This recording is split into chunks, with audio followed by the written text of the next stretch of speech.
श्रीपरमात्मने नमः। अथ द्वादशोऽध्यायः भक्तियोगः।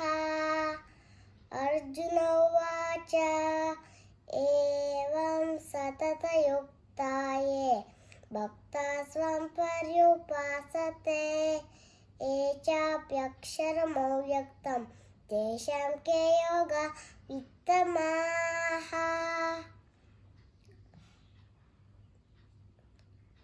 श्रीभगवानुवाच मय्यावेश्य मनो ये मां नित्ययुक्ता उपासते श्रद्धया परयोपेताः ते मे युक्ततमा मताः।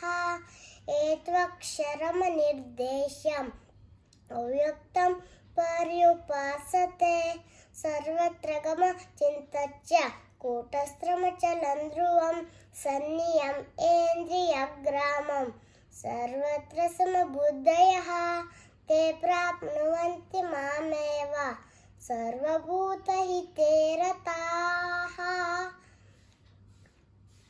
क्लेशोऽधिकतरस्तेषा अव्यक्तासक्तचेतसाम् अव्यक्ता हि अनिर्दुःखम् देहवद्भिरवाप्यते एतु सर्वाणि कर्माणि मयि सन्न्यस्य मत्पराः।